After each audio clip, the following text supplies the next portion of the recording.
Hey everybody, it's Jason Blaha here, and from my training clip yesterday I got a few questions and people were asking me some things that I thought I would answer for you guys very briefly because this can be a quick video about bench press.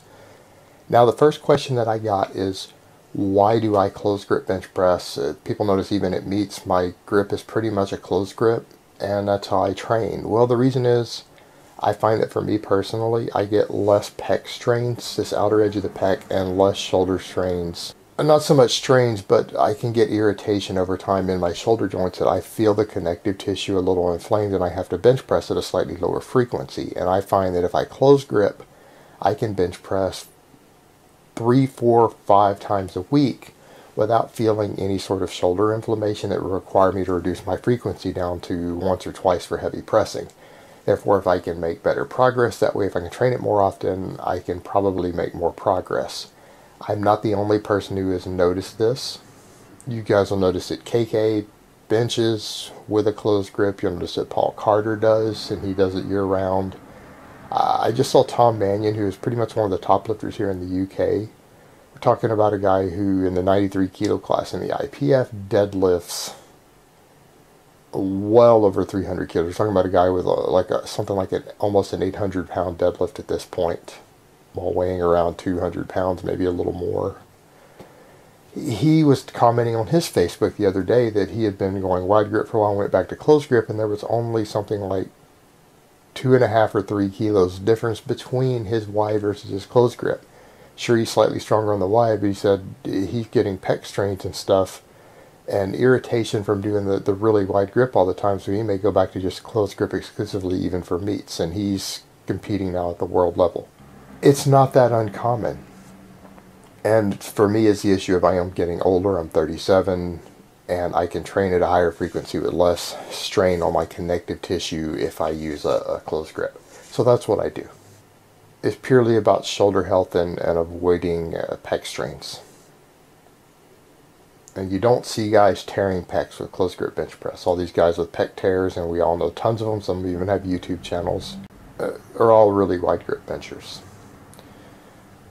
Now, as far as the other questions, and people ask what did I mean by finding the weak link in your upper body to improve your bench. You guys know I'm not that big on accessory work. I don't get into all this board pressing and things like that to improve your bench press for a raw bencher, but this is something that a lot of people have found throughout the past, and that is that whatever your weak link is in your upper body, if you improve that, your bench press will generally improve. It might not improve by a lot, but it will generally improve.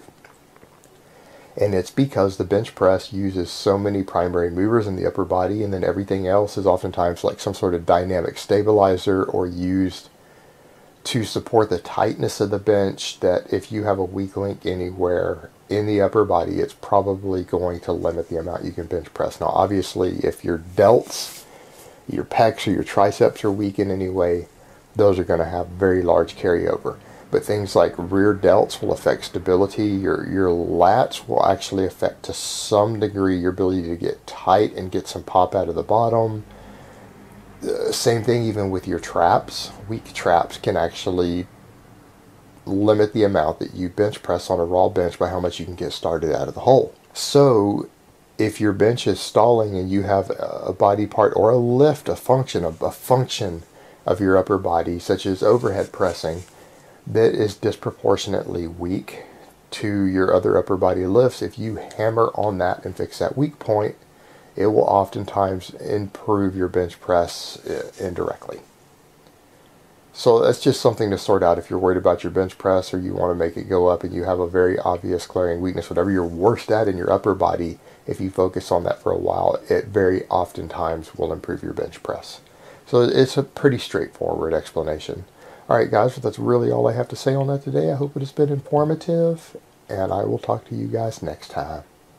But let me give you guys a bicep shot before I go. Oh, Mount Bicep.